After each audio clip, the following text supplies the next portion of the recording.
ఎవరు కావాలి? నమస్కారం. మేము ఆంధ్రా నుంచి వస్తున్నాం. ఇక్కడ రాధాకృష్ణని పొన్నేకల్ ఊరతనం. కృష్ణ? అవును. ఇక్కడే మాతో పాటు పనిచేసేవాడు. ഈവിടായന ഭാര്യ വീട് കൊടുക്കൂ ఆయన കലുദ്దాമని వచ్చాం. രാധാകൃഷ്ണൻ ഞങ്ങളുടെ കൂടെ ഉണ്ടായിരുന്നു. പക്ഷെ കുറച്ചുനാൾ മുമ്പാ അയാൾ നാട്ടിലേക്ക് പോയത്.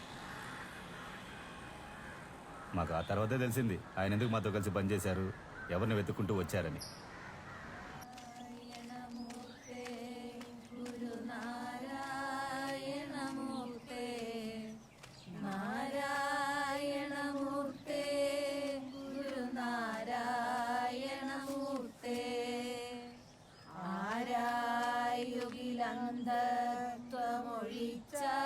ൊഴിച്ചാതിമകസിൽ നേരാം വഴി കാട്ടും ഗുരുവല്ലോ പരദൈവം ആരാധ്യനതോർത്തിടുകിൽ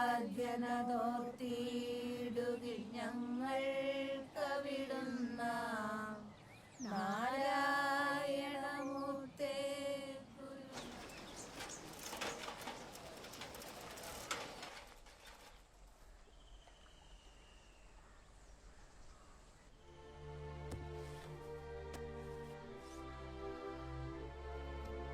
കർത്താവേ, സ്വന്തം വീട് നാട് ഉപേക്ഷിച്ച് ഞങ്ങളുടെ കൂടെയായിരുന്നു ഈ മനുഷ്യൻ. എത്രയും വേഗം സ്വന്തം വീട്ടിലെത്തട്ടെ. പിതാവിനും പുത്രനും പരിശുദ്ധാത്മാവിനും സ്തുതി.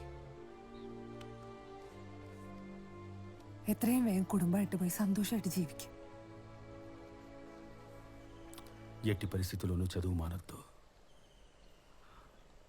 అమ్మను జాగ్రత్తగా చూసుకో. నేను వస్తా.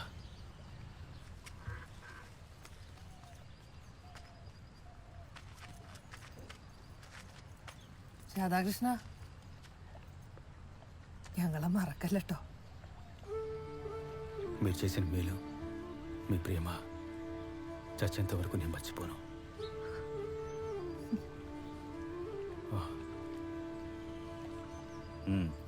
దిగులు పడకుండా పో రాధాకృష్ణ.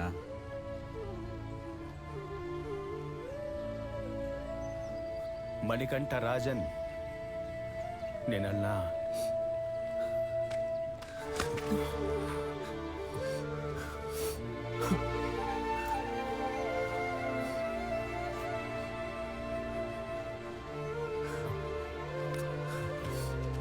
പോയിട്ടോ, നിനക്കൊരു കുറവും വരില്ല. ദൈവം രക്ഷിക്കും. പോയിട്ടോ.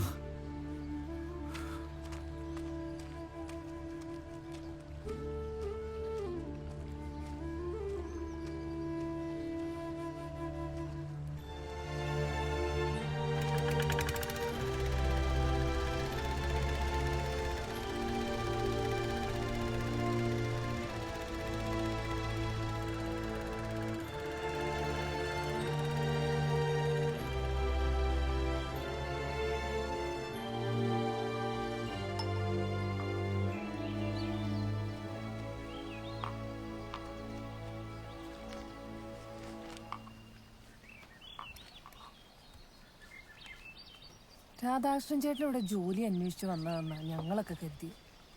പക്ഷേ റിയൽ എസ്റ്റേറ്റ് മാധവൻ എന്നൊരാളുണ്ട്, അയാളെ തിരക്കി വന്നതാന്ന് പിന്നീട് അറിഞ്ഞു. അയാളുടെ അമ്മ ഈ അടുത്ത് മരിച്ചു.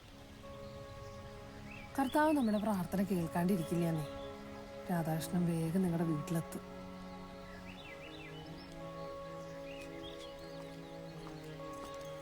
ക്രിസ്റ്റി, ധാരാ വന്നേക്കണം നോക്ക്.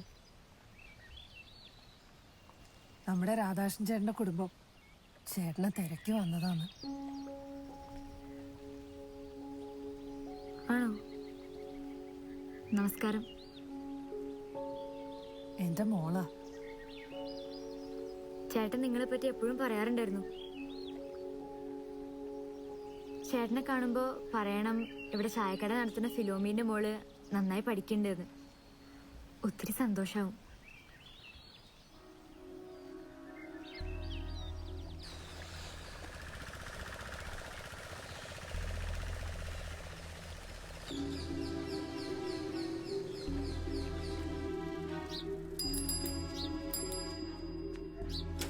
బాయ్ లేడమ్మా. బాయ్ ఊరెళ్ళారండి. ఓ మనీ ఆర్డర్ వచ్చిందమ్మా. ఎక్కడి నుంచి? కాశీ నుండి వచ్చింది, ఓ సంతకం పెట్టండి రండి.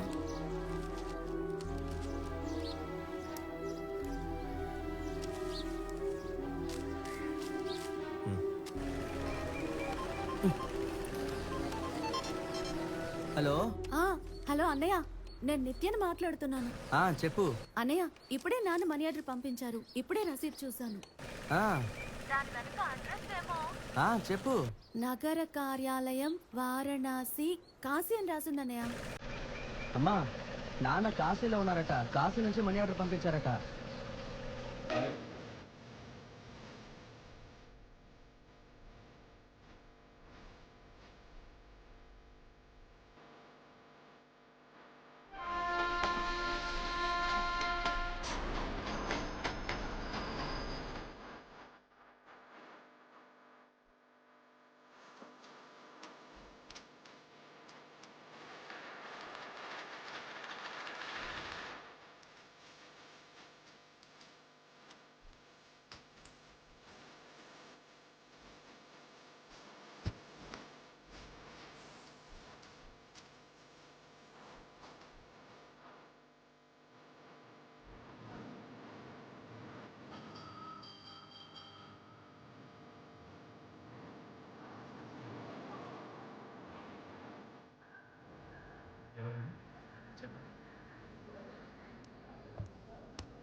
రండి. నమస్తే. శివాయ నమః.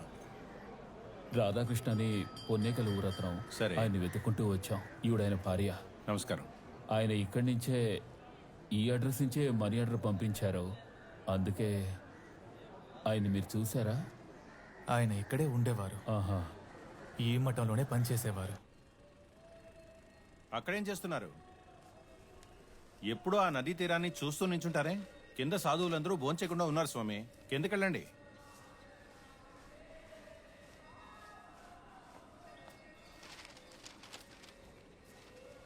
దయాస్వామి, నాకు ఇతన్ని చూస్తుంటే అనుమానంగా ఉంది.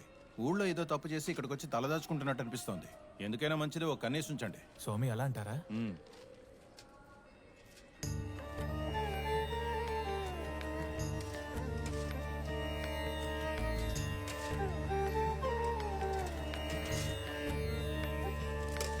ఏంటి రాధాకృష్ణ, ఇంకా తెల్ల పంచె కట్టుకున్నారే? కాషాయ పంచె కట్టుకోవచ్చు కదా.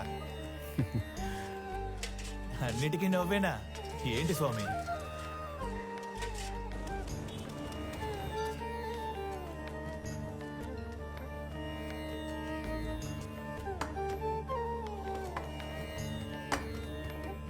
అయ్యా రాధాకృష్ణ, ఇలా రండి. ఉదయం ధర్మశాలలో ఉంటున్నారు, ఇప్పుడు ఇక్కడేం చేస్తున్నారు మీరు? ఇక్కడ టిప్స్ ఎక్కువ ఇస్తారు. ఏంటి టిప్సా? సరే, కాశీకి ఎందుకు వచ్చారు? ఆధ్యాత్మికతను వెతుక్కుంటూ. ఆధ్యాత్మికత ఆధ్యాత్మికత అంటే ఏంటో తెలుసా మీకు?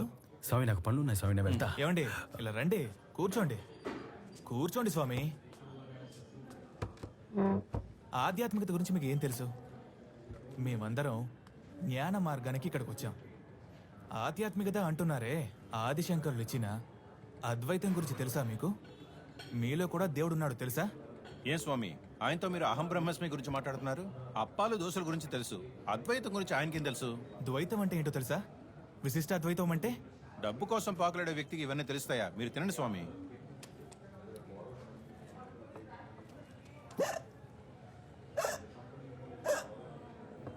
నీళ్ళు తాగండి.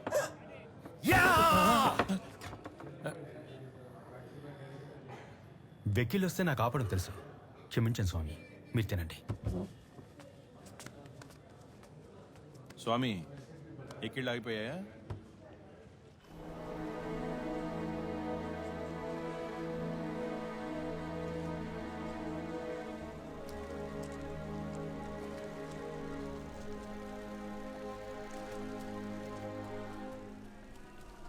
ఏమండి రాధాకృష్ణ, మీరెవరు?